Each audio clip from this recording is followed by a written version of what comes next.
Welcome everyone to Breakthrough Conversations. My name is Danielle Perry. I'm your host. And on this podcast, I interview people about difficult situations, seasons in their lives where they needed God's help to overcome. And so I'm so excited that you're here joining us today. I have a wonderful guest on today. Her name is Natyra Blount. Hi, Natyra. Hi. How are you? I'm good. You're good? Mm-hmm. Awesome. Yep. Well, thank you again for being a part. I have you on today to talk about what it was like growing up without your dad. Okay. And I know that this is something that potentially a lot of people can relate to. Mm-hmm. I know that I know people who didn't have their dads growing up. And so I thank you for taking the time to share a bit of your story with us. So before we delve into that, if you could just tell us a little bit about who you are. Okay. I am 41 years old. Mm-hmm. I don't mind saying my age. I'm Okay. with that. I'm a school teacher. That has been my career ever since I had a career. Hence Yep. Right. But I knew I wanted to be a teacher since third grade. Oh, wow. So I knew Okay. it's something I wanted to do. Okay. And I am one of four girls. Well, we're women now, but Mm-hmm. one of four. I'm girl number 3. Sometimes my mom says it's almost like I'm girl number 4, like I'm the youngest. Okay. Well, my younger sister is a Marine, so she really is actually catapulted to number 1 because she's a Marine. Got you. Right. But right. either way, I have 3 children, 2 basically teenagers, and 1 who's on his way. Mm-hmm. And what else, Natyra? I'm a worship leader. Mm-hmm. Songwriter. Mm-hmm. I like You saying are? that. Yes. I guess that's true. All right. And, I love what I do. In all aspects, I love being a mom. Mm-hmm. Married to the one and only Montague Blount. Yes. Love of my life. Yes. When I think back on other relationships, I don't think I've ever really loved any of those guys. Mm-hmm. So he is my first love. He is your I first wanna say love. that. Yeah. Aw. Before it was just kind of like, Natyra, you were too stupid to even know what love was. But anyway. Right. So yeah, love of my life, first love. And y'all only been married love. for how long? 17 years this month. Wow. Mhm. Congratulations. Yeah, we teenagers. Teenager marriage. So yeah, that's me. Okay. Awesome. Well, I want us to start off with you sharing a little bit of what the dynamic was like in your home growing up as a young girl. Just tell us a little bit about that. Okay. So my dad did not leave until I was 6. Okay. So he was there at the beginning. I do not have a lot of memories. Mm-hmm. But we lived in suburbs, had a pretty nice house. This was the 80s, and my dad was driving a gold Cadillac. Okay. Yeah, he had a good job. He worked for a medicine company, a pharmaceutical company. Mm-hmm. I remember us being kind of scared of Dad, though. Mm-hmm. He didn't really spank us or anything. I don't ever remember that. Mm-hmm. He was just Dad. So it was just like when Daddy got home, you went upstairs. We all went upstairs to our rooms. Okay. He was pretty mean to my mother. Okay. He was an abusive husband, physically abusive. Mm-hmm. I don't remember if he was verbally. I don't know Okay. what was said between. I was only 6 when he left. Mm-hmm. I do remember the day that he left. He left. They had just had a fight. It wasn't really a fight because Mommy did not fight back. Not then. Mm-hmm. After then. that. Okay. Other people, she'd Uh-huh. fight back. But with that, she didn't. And then he came and he was like, I'm leaving and I'm not coming back. Mm-hmm. Gave everybody a hug. He left. Wow. Okay. So early on, I don't remember us really wanting for anything, tangible. Mm-hmm. And then when he left, I remember we had to move. As a kid, you don't know why. You don't know the details, but apparently Mom couldn't pay for the house. Right. So we moved into the city, Mm-hmm. into a little apartment. Mm-hmm. And that was a rough time as well for other reasons. Poverty, never had enough. Mm-hmm. I remember we used to have to go to the store and Mommy would literally give us 100 pennies. She'd be like, go get $1 worth of lunch meat. Wow. And the guy always had an attitude. He knew when he saw Right. Well, he saw y'all. these little skinny Here black come girls. the pennies. Here come these darn pennies. And we didn't roll them. I didn't know that was a such thing though. You know, you put them in a roll and it makes more sense. But I didn't know we could do that. Right. And then one day I came and I asked for what I needed, and then I took my bag of pennies. He was like, "Nope, I don't want that. Take it back home. No, you can't." And I remember I couldn't buy whatever it was I was saying at that time. But it was just a rough time. Yeah. You know, macaroni and butter was a regular meal. As long as we had the butter, you always had macaroni. And we hated spaghetti. Because spaghetti is a practical meal that you can make. And remember, there were 4 girls. So, you know, to cook for that many kids, spaghetti just made sense. But we were just like, just eat it all the time. Spaghetti. Yeah. So, school, went to school in Newark. You know, it was a rough school. It was like lean on me, except elementary school. Okay. Wow. Okay. Yeah. I remember doing really well in school, though, which is why I became a teacher. So I did really well in school academically, not socially, but academically. I never really got into fights at school, although in that neighborhood it would have seemed inevitable. I just minded my business. Yeah. I just minded my business. So I did get into fights on the block, but I was a little different on the block than I was at school. Okay. The block Natyra had a big mouth. A girl Natyra at school did her work and minded her business. Gotcha. Yeah, when you hit around that corner on 8th Street, you be quiet. So, yeah, city life. Just we had fun. You know, play double dutch, hide and seek. When the lights came on, you came in the house, but in the summer we could stay out a little bit longer. It was what it was. Yeah. So that was. So when your dad left, did you see it coming, or was it a total surprise? I can't remember if you already said that, but was it a total surprise? No, I mean, I was only 6, so I would hear the fights. I would hear the abuse. I would see the abuse because he would do it in front of us. But I never thought, Daddy gonna leave. Yeah. I never thought that. Yeah. I didn't really care. The only reason I cried was because my oldest sister was crying.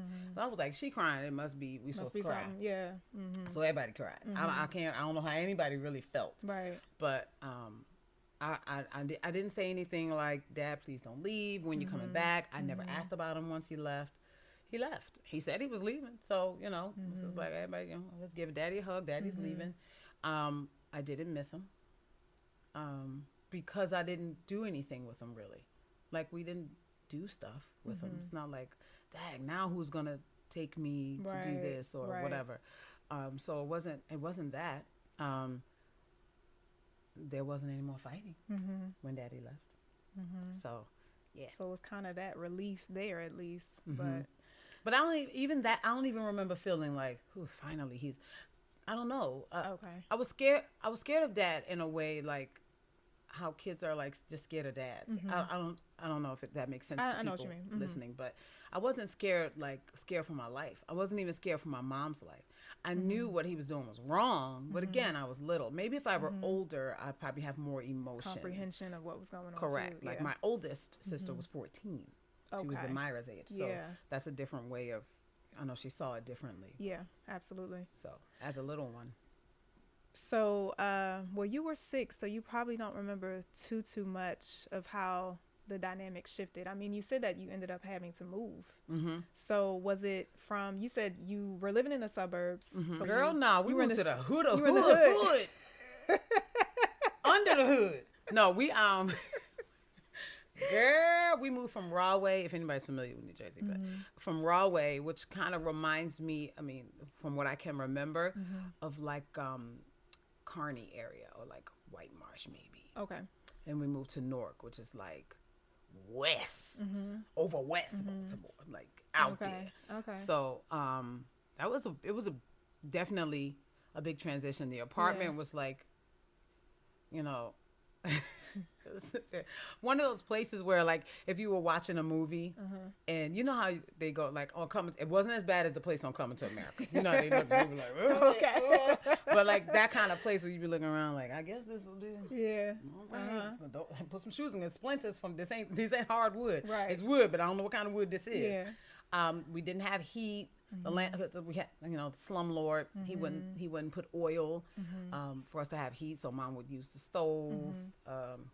You know, bugs, mice, just you know, that life. So it was definitely we you know how the Jeffersons moved on up. We moved on down. Okay. Yeah. Yeah. It was quite a different atmosphere. Yeah, absolutely. So, how were you as far as your siblings go? Like, did you find yourself with your siblings being very protective of one another at that point, or was it always like that? How was the dynamic between you and your sisters? That's a good question. There are 4 of us. My oldest sister had the biggest gap. She had, kind of reminds me of Nikki a little bit, but because Nikki went a while being the only child before other kids kind of got in the mix. Like so Clavandra had 5 years, just her. Then Shantae came, then me, then Cindy. So Clavandra had just a bigger gap. Shantae and I were 3 years or 2.5 years apart. Me and Cindy were 2 years apart. So it was Shantae, Cindy, and Natyra, and then Clavandra. Okay. You know, she became a teenager way before we did, and you know that kind of stuff. So, she was like a parent. So she was very solid. She was different from us too. Like she was just popular at school and pretty, and we didn't fit those bills at school. It was different for the rest of us brown girls. But we were just always together. So I wouldn't use the word protective, although Clavandra was protective. I remember her just, you know, having to stand up against other people who lived in our home to protect us or to protect our mother at some point. But I don't remember us kind of protecting each other. We looked out for each other. So I just feel like protecting is a very strong word. I don't know if we did that, but it was just always all for one. It was always all of us. Yeah. You know, and we were real tight.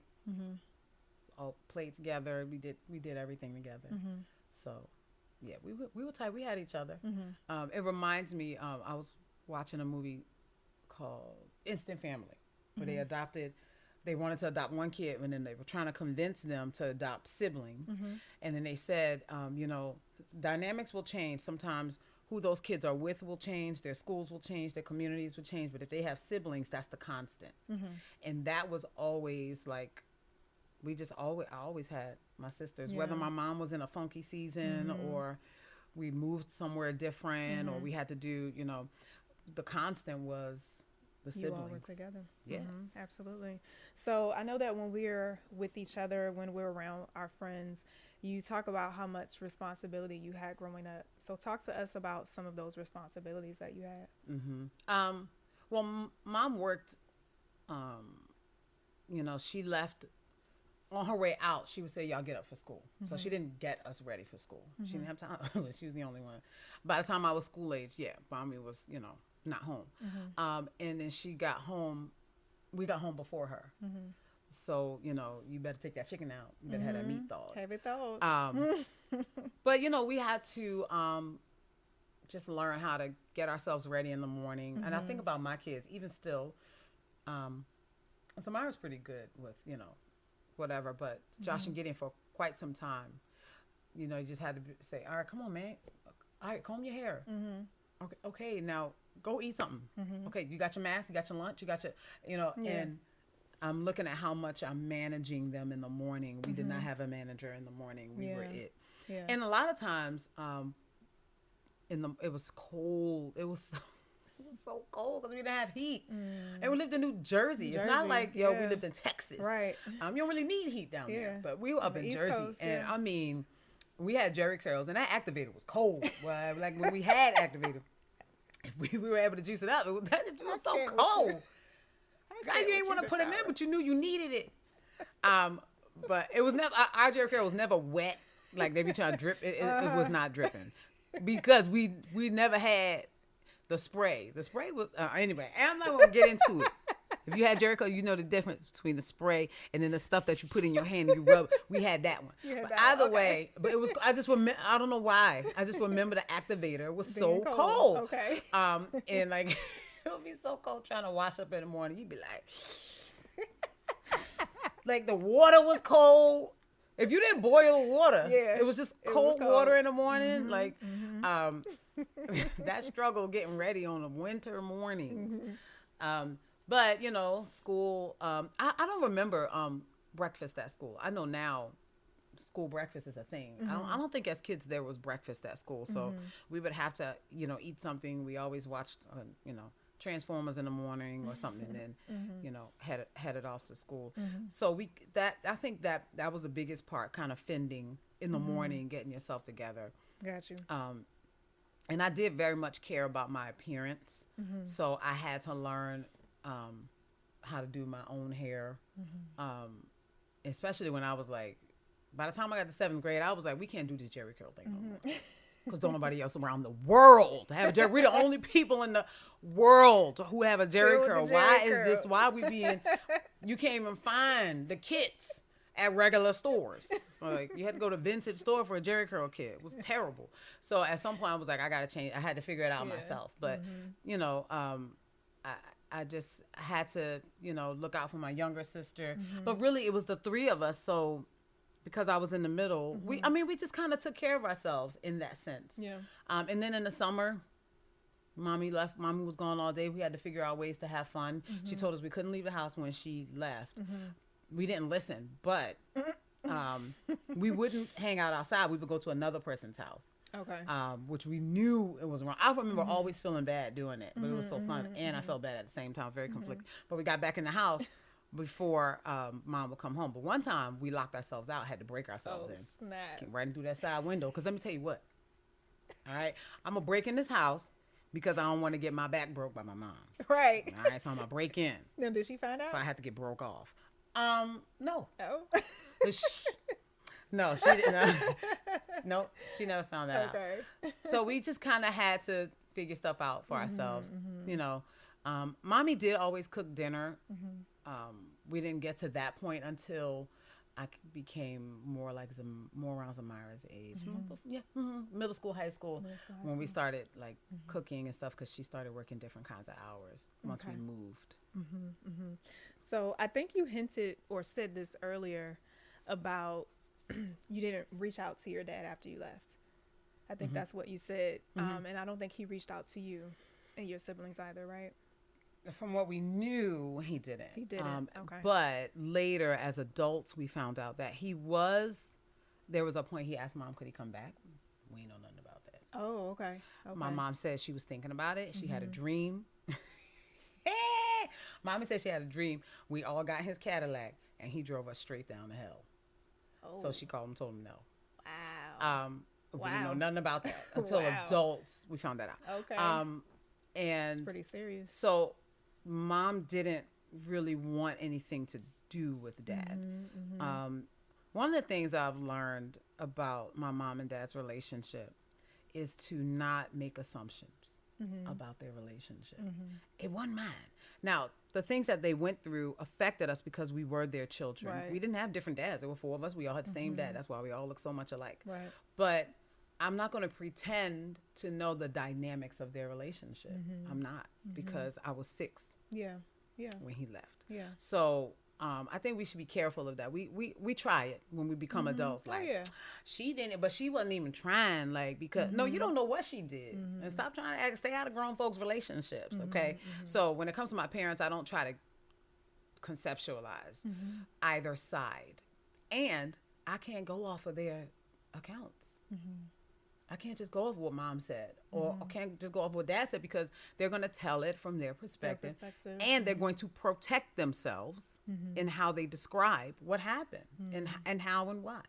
So I do know that Dad did try to reach out at some point, and my mom was like, Yeah. Now, there was a time I remember in Newark, my Aunt Kathy, who was my dad's sister. So when Dad left, we didn't talk to any. Mom left that whole family, basically. So we didn't get to see my cousins, my aunts, or my grandmother or my grandfather on that side. But one day my Aunt Kathy came, and I was just like, "What's she doing?" Or like, "Who this woman?" But she came and she said, "Your daddy's at your grandma's house," and she got us dressed, and her and Mom were talking, but I wasn't listening. I was trying to figure out what to put on so my dad wouldn't think I was ugly. How old were you? We were in Newark, so I was maybe 5th or 6th grade. Okay. Or 4th. Okay. Somewhere around there. But this was the only time that we saw him. When he left, I was in 1st grade. So years later. And we got dressed and we went to his mom's house. And we called her Miss Brown. We didn't call her Grandma or Nana or Gigi or Nini or none. We called her Miss Brown because that's what my mom called her. So we went to Miss Brown's house, and Dad was there, and we just kind of sat around. I feel like I spent more time hanging out with my cousins then. I remember sitting on his lap for a minute and giving him a hug, but I don't remember feeling like, oh my gosh, I've missed my dad so much. It was just like, hey, Dad, you look the same. You know, I don't know what I thought he was going to look like, but it wasn't a big thing. We saw him. We hung out for a few hours. Kathy took us back home. No, my dad took us back home. And I feel like Mom gave him a nice tongue lashing outside. I don't know what happened. I just remember being scared, like, if she keeps cursing at him, he's going to hit her, because that's what he used to do. And he didn't. And he didn't say anything. Okay. But she went on. I don't know what happened. Yeah. Again, some grown-up thing happened that went over my head as a child. He might have been late. They might have whatever. Right. I just remember Dad did take us back. And she was saying stuff. I remember just him looking at her from his car. And then we went, and we were looking like, what in the world? And we just went in the house. And that was the only time that we saw him. In between the adult time that I saw. So before you became an adult, when you said that you didn't really miss your dad, were you talking from the 6-year-old you, or just throughout your adolescent years? Every now and again, I thought about the fact that it would be nice to have a dad.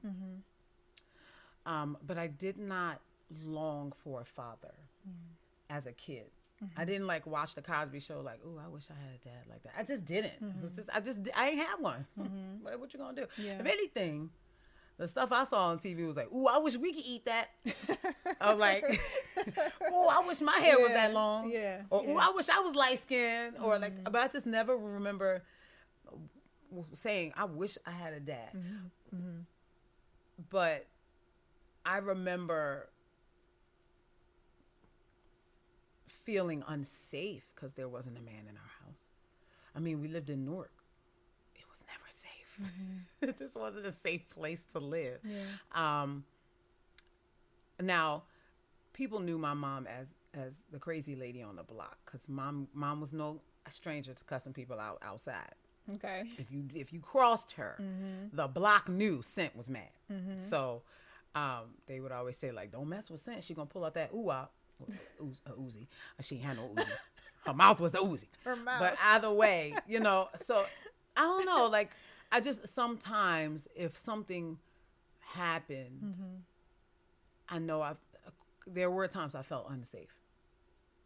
There were. And it wasn't like you see the old school drug commercials where, like, the drug dealers are standing on the side of the street and you got to run. Like, the little boy had to go through this whole different maze to get through his neighborhood. It wasn't that, but there was plenty of drugs. But we knew all of them.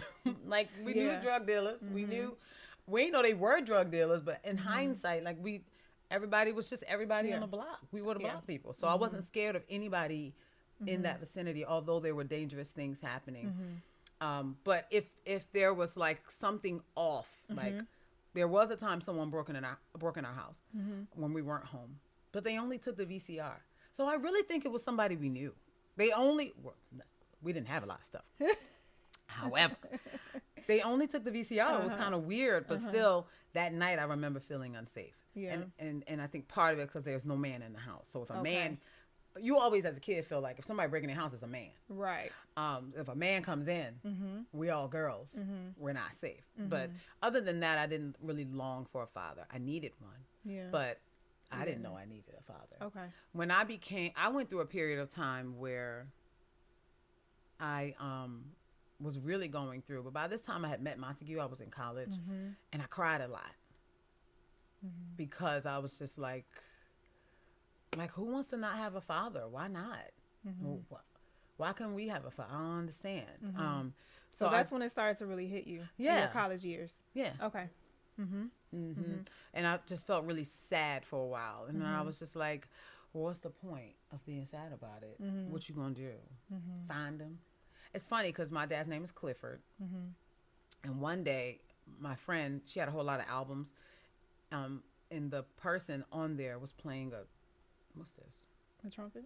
That's a trumpet. Oh, great, ask Jared. This is a trumpet. Because this is a trumpet. He was a trumpet player, and his name was Clifford Brown, but that's my dad's name. I was like, is that my father? Because my father sang as well. I was like, maybe that. And I looked at the cover. I was like, I don't know if that's him or not. I don't think so. It was a black man, but it wasn't. But I just remember like weird little moments where I thought about him. One time I put on a hat and my little jerry curl sticking out the sides.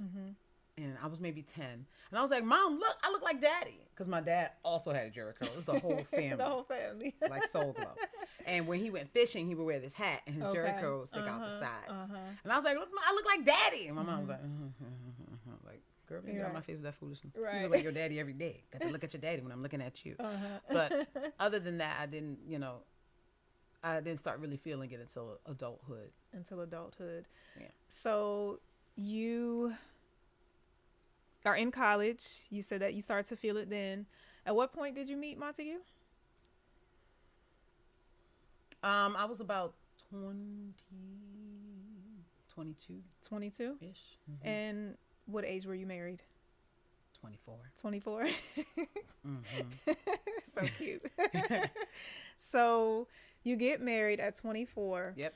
Was there anything early on in your marriage that exposed the fact that I didn't grow up with my father? Talk to us about that. One time Montague almost got in trouble. Uh-oh. Because we were talking to a friend who was about to get married. Him and I were already married. And he gonna say, I ain't mad at you, Montague, but you know you was wrong. He gonna say, oh yeah, you should be good because you ain't got no daddy issues. So I looked at him and I said, so what you trying to say? He was like, what? I'm just saying. I was like, no, what are you saying about this girl though? But I had daddy issues. Yeah. And I to some degree I still do.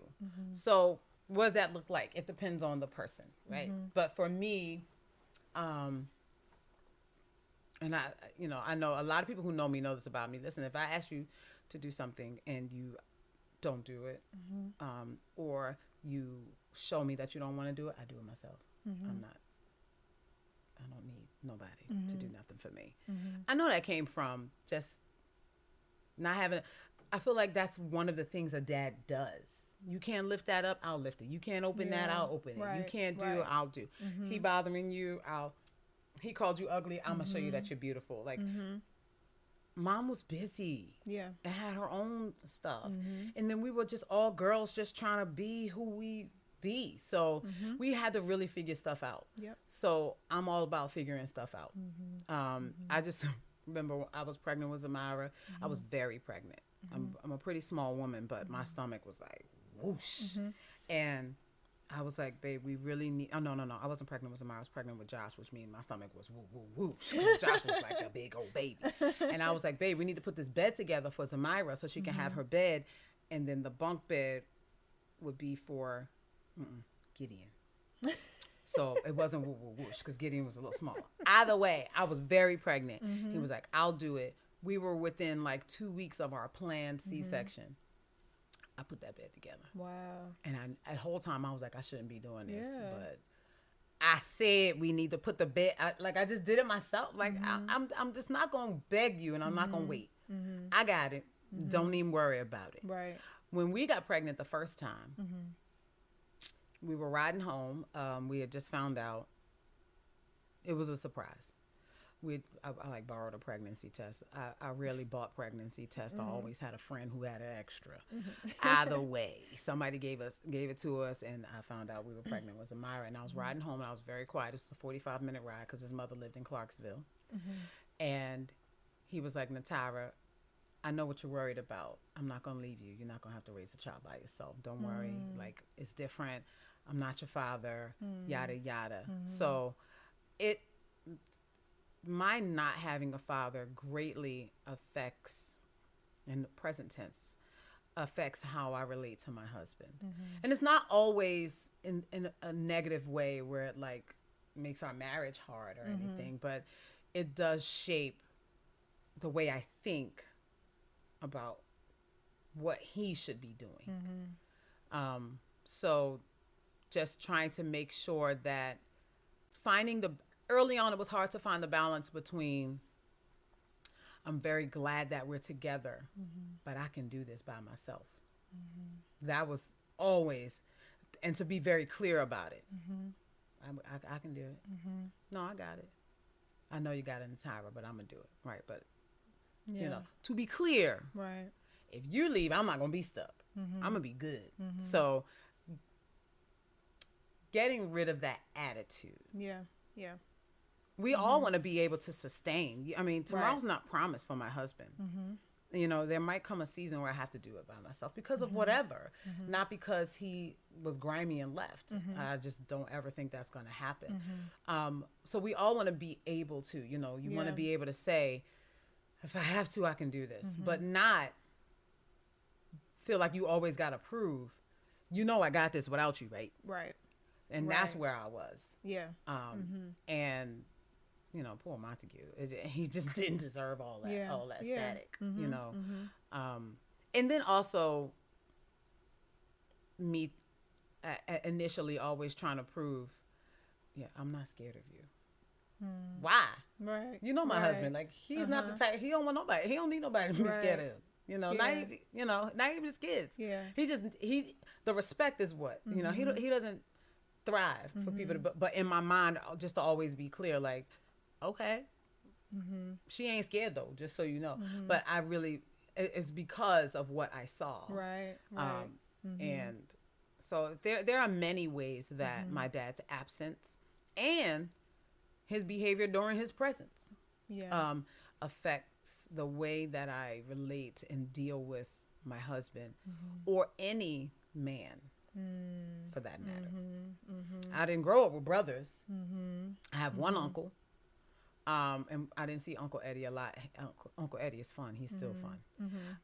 He's the one, he got horses and like, why do you have horses? But he does, you know. But there weren't men. The ones who were around didn't count. Those people, they didn't count. So that was just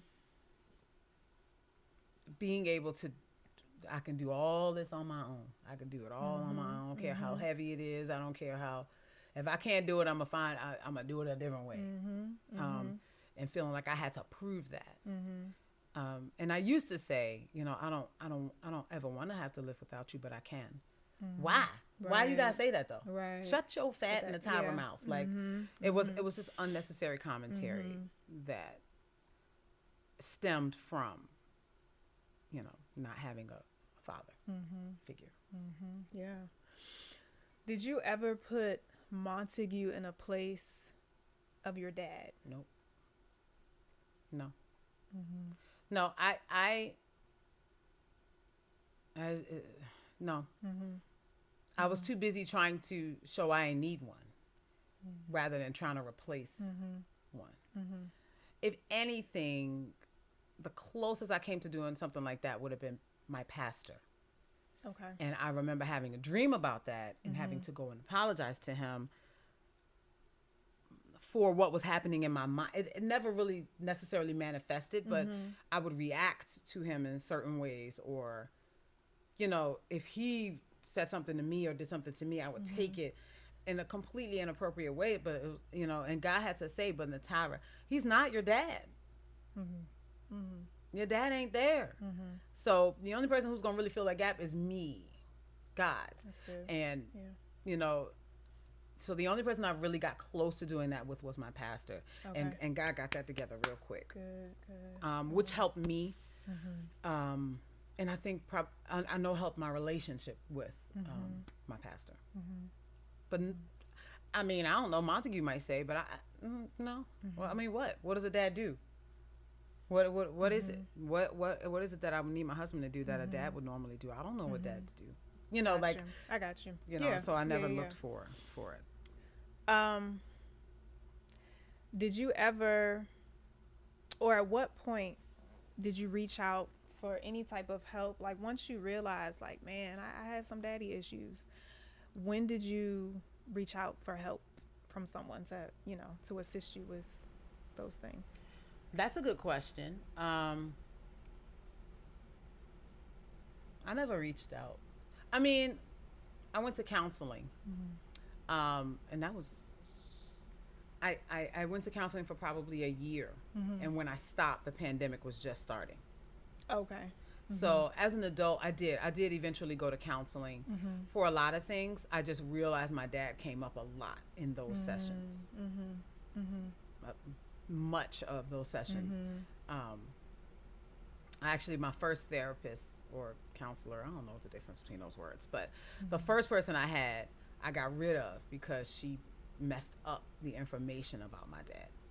And I was like, okay, you don't remember that. I don't need to come see you no more. Okay. Like, she forgot my dad passed away. Oh, wow. Yeah. She was like, so how are things with your dad? And I was like, my dad is dead. Oh, yeah. It's like, okay. Yeah. That'll be the last time I'll be coming to your office. Information you ain't get none of my ducats. Yeah. I don't care if insurance is paying. You ain't getting that either. So, seeking help. I mean, I guess growing spiritually helped me to mature, or to be able to cope or thrive or grow. In all of that, it kind of helped me navigate having been raised without a father, if that makes sense. You know, still learning how to depend on, and we talked about trust a whole lot the other night, but trust, to trust God, to depend on him as a father, you know, and to not feel like you got to earn everything. You know, when I think about my kids, they don't have to earn the stuff that Montague does with them. It's just because they're them. Right. Like, it's the kids. Right. So understanding that I have that too. But other than that, no, I didn't really like. I didn't even really seek to have like men in my life who could be father figure. Yeah. Because again, you were still in that mindset of, I got me. Yeah. I got this, you Right. know, I'm doing this, I'm doing that. Like, I don't need anybody necessarily. Right. You know.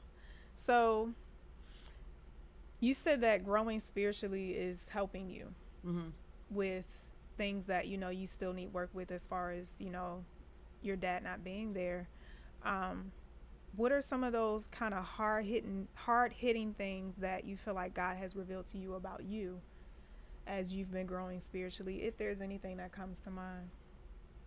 There's a lot of stuff. I talked about this the other day. There are so many layers to wanting to please people. So not advocating for myself because you don't want people to just kind of leave you hanging. Because my thing is, if a father can leave a whole 4 girls, I understand he was upset with my mom. I understand that. And I understand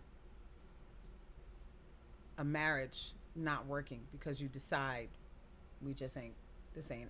But I don't understand where you found it in your heart to leave children. Yeah. That are yours. Yeah. It's not like we were Pete's kids. we were Cliff's kids. So I still, and I asked him about it. I had the opportunity to ask him as an adult. Cause that was going to be one of my questions. Yeah. You want me to wait? No, go I'll ahead. wait. You sure? I can wait. Okay. So what was the question? I was asking. See, that's why I said go ahead, because you were on the flow. No, but I was just asking, what were some of the hard-hitting things that God revealed to you as you're growing spiritually? You know, like was very protective of my emotions, and I think at some point it became a very hurtful thing to realize, like, why would you leave like everybody? What's wrong? Like, what? You could have just called us. You could have said, hey, Sent, I'm going to grab the girls and take them school clothes shopping. Because if there's anything we needed was clothes. You understand? Like, you could have at Christmas time, here go $20 for the girls, or $20 a piece, Merry Christmas, or like the hurtfulness of, like, you just didn't care. How you just didn't care, but aren't I your daughter? Like, aren't we your daughters? So with that, being very protective of my feelings, like I refuse to just let people just hurt my feelings, or let people see that they hurt my feelings. So I was, I've calmed down. I'd like to think. I don't know if people around me would say that I have. I think Montague would be the best judge. But either way, I was a very, I would get offended very easily.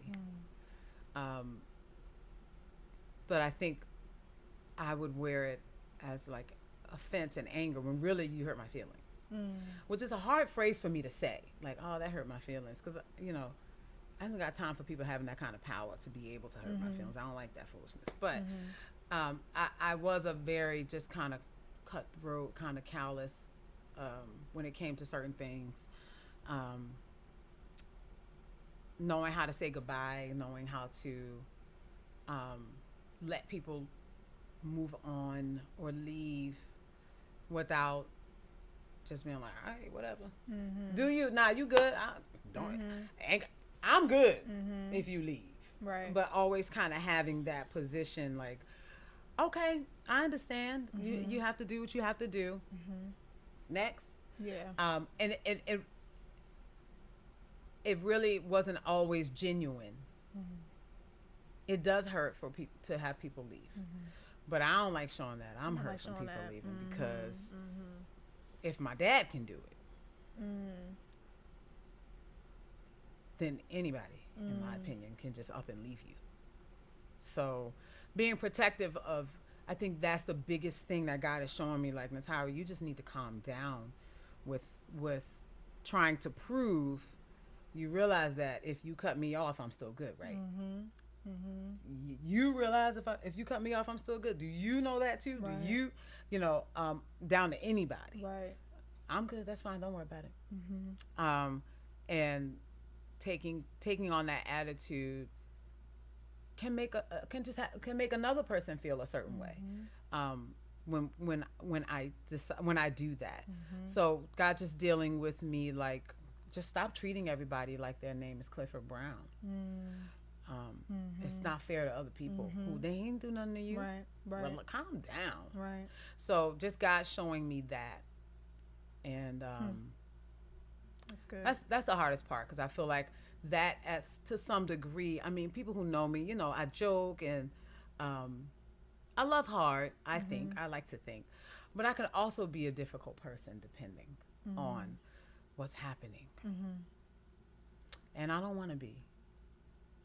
But that's the part that God is kind of sifting through to get through those layers to help me not be as difficult. I think the person who has the hardest time is my husband. I really just feel like he's the one who could watch this and just be like, yeah, yep, yeah, because he knows those layers. You know, he's been able to kind of get up under those layers because of who he is.